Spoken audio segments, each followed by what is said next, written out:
এই দেখুন আমি একটা কি সুন্দর বড় দেখে কাঁঠাল নিয়ে চলে এসেছি। তো নমস্কার বন্ধুরা, শ্রীমতী কিচেনে আপনাদের সকলকে স্বাগত। আজকে শ্রীমতী কিচেনে আবারও একটা নতুন রেসিপি নিয়ে চলে এসছে। তো আজকে আমি বানাচ্ছি এঁচোড় পনির। তো এঁচোড় পনির বানানোর জন্য কিন্তু খুব সুন্দর একটা এঁচোড় নিয়ে চলে এসেছি দেখুন। তো এঁচোড়টা আমি প্রথমে ভালো করে কেটে নেব। এঁচোড়ে কিন্তু প্রচণ্ড আঠা হয়। তো এর জন্য এই আঠাগুলো আমি প্রথমে কেটে নিয়ে ধুয়ে নিচ্ছি যাতে হাতে বেশি না লাগে। তো এইভাবে ধুয়ে বেশ সুন্দর করে আমি কেটে নিচ্ছি। এই এঁচোড়ের রেসিপি কিন্তু বানাতে অনেকেই ভয় পায়, কেননা এঁচোড়টা কাটতেই চায় না। এঁচোড় কাটা কিন্তু কোনো ব্যাপারই নয়। এঁচোড়টা বেশ প্রথমে একটু কেটে নিয়ে জল দিয়ে ধুয়ে নিলেই হাতে বেশি আঠা লাগে না। তো এই দেখুন আমি খুব সহজেই এঁচোড়গুলো কেটে নিচ্ছি। আর এই এঁচোড়গুলো খেতেও কিন্তু দারুণ দুর্দান্ত টেস্ট হয়, সে নিরামিষ হোক আর আমিষই হোক। তো আমি আজকে কিন্তু সম্পূর্ণ নিরামিষ বানাবো এই পনির এঁচোড়টা।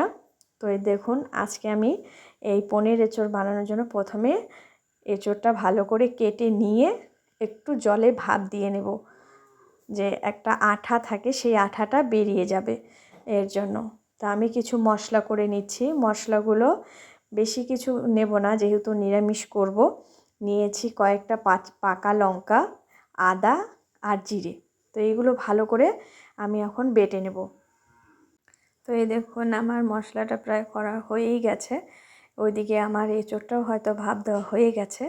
তো আমি মশলাটা নামিয়ে নিয়েই আমি এঁচোড়টাও নিয়ে নেব নামিয়ে। তো এই দেখুন আমার এঁচোড়টা ভাপ দেওয়া হয়ে গেছে। হালকা হলুদ দিয়ে দেব যাতে কালারটা কালচে না হয়ে যায়। এর জন্য এঁচোড়ে ভাপ দেওয়ার সময় একটু হলুদ দিয়ে নেব। তো আমার ভাপ দেওয়া হয়ে গেছে, আমি এঁচোড়টা নামিয়ে নিয়েছি।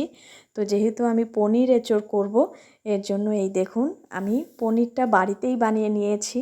তো আপনারা চাইলে আপনারাও পনিরটা বাড়িতেই বানিয়ে নিতে পারেন, কিনেও নিতে পারেন। তো আপনারা যদি পনির কেউ বানাতে না পারেন, আমার পনির বানানোর রেসিপিটা শর্ট ভিডিওতে করে দেওয়া হয়েছে, দেখিয়ে দিয়েছি এর আগে। তো আপনারা চাইলে ওই ভিডিওটা দেখে এইভাবে পনিরগুলো বানিয়ে নিতে পারেন। পনিরটা কিন্তু বাড়িতে বানালে সত্যিই খুব টেস্টি হয়, এত সুন্দর হয় পনিরগুলো। দেখুন কি সুন্দর হয়েছে। তো পনিরগুলো আমি কেটে নিয়ে নিয়েছি। তো এখন আমি এঁচোড় পনিরের এই রেসিপিটার মধ্যে যে তরকারিটাতে আমি মশলাগুলো দিব, সেই মশলাগুলো হালকা আজে আমি ভেজে নিলাম। সেই মশলাগুলো হলো গরম মশলা আর জিরে, তেজপাতা, ধনিয়া, এই মশলাগুলো আমি ভেজে নিলাম। সাথে দুটো শুকনো লঙ্কাও ভেজে নিয়েছি। তো ওই ভাজা হয়ে যাওয়ার পরে আমি কতগুলো পনির যে কেটে রেখেছি সেই পনিরগুলো হলুদ লবণ মেখিয়ে আমি ভেজে নিচ্ছি। বেশি একটা ভাজবো না, হালকা হলুদ হলুদ হতে গেলেই আমি পনির ভাজাগুলো নামিয়ে নেব। তো আমার হয়ে গেছে পনিরগুলো ভাজা, এগুলো আমি এখন নামিয়ে নিয়েছি। তো এই দেখুন বন্ধুরা, আমি কতগুলো দেশি আলু সেদ্ধ করে নিয়েছিলাম এই এঁচোড় পনিরে দেবো জন্য। তো আমি সেই আলুগুলো ভেজে নিচ্ছি। তো আলুগুলো আমার ভাজা হতে হতে এদিকে আমি যে এঁচোড়গুলো ভাপ দিয়ে নিয়েছি, সেই এঁচোড়গুলো আমি সুন্দর যে মশলাগুলো করেছি সেই মশলাগুলো দিয়ে লবণ, হলুদ, তেজপাতা এইসব দিয়ে আমি ওই মশলাগুলো দিয়ে সুন্দর করে মেখে নেব। সাথে একটু কাঁচা তেলও দিয়ে দেব। একদম সুন্দর করে মেখে নেব ওই মশলাগুলো দিয়ে কাঁঠালগুলোকে। তো এই দেখুন এইভাবে সুন্দর করে মাখা হয়ে গেছে। তো মাখাটা হতে হতে আমার এদিকে আলুগুলোও ভাজা হয়ে গেছে। তো আলু ভাজাগুলোও নামিয়ে নিচ্ছি। তো এখন আমি মানে পনির এঁচোড় করার জন্য যে এঁচোড়গুলো মেখে নিয়েছিলাম, সেই মাখা এঁচোড়গুলো সুন্দর করে আমি এখন কষিয়ে নেব। অল্প তেল দেব, বেশি তেল দেব না, যেহেতু একবার মাখাতে তেল দিয়ে দিয়েছি, এর জন্য অল্প তেলই দিচ্ছি ফোড়নে। তো তেলগুলো দিয়ে আমি কাঁঠালগুলো দিয়ে দিয়েছি। তো দেখুন এই দিয়ে আমি হালকা একটু জল দিয়ে সুন্দর করে ঢেকে ঢেকে কষিয়ে নেব। তো আপনারাও যেভাবে খেতে ভালো পান ওভাবেই কষাবেন। আপনারা যদি ভাবেন যে প্রথমে আমি মশলাগুলো কষিয়ে নেব তারপরে এঁচোড়টা দেব, তো আপনারা সেভাবেও করতে পারেন। আর আমার মনে হয় এইভাবেই করলে এঁচোড় পনিরটা খেতে বেশি টেস্টি হয়। একসাথে সুন্দর মশলা আর এঁচড় দুটোই কষানো হয়ে যায়। তো আমি যে মশলাগুলো ভেজে রেখেছি, আমার ওইদিকে তরকারিটা হতে হতে আমি মশলাগুলোও বেটে নিচ্ছি। তো ভাজা মশলাগুলো আমার বাটা হয়ে গেছে, এগুলো আমি এখন নামিয়ে নিচ্ছি।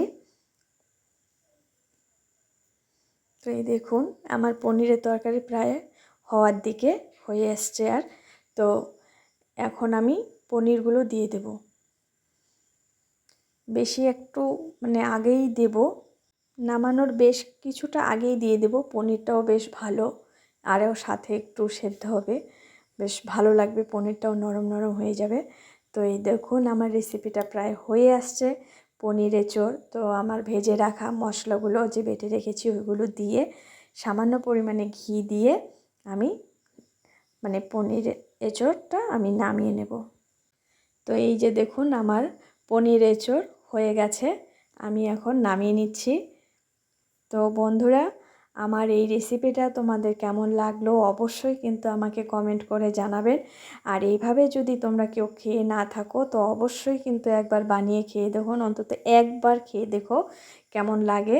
সত্যিই আমার কথা বলতে বলতে একবার আপনি একবার তুমি চলে আসে, তো বন্ধুরা কিছু মনে করো না, এটা আমার খুব বাজে অভ্যাস। তো এই দেখুন বন্ধুরা আমি খাচ্ছি, কিন্তু দারুণ হয়েছিল খেতে।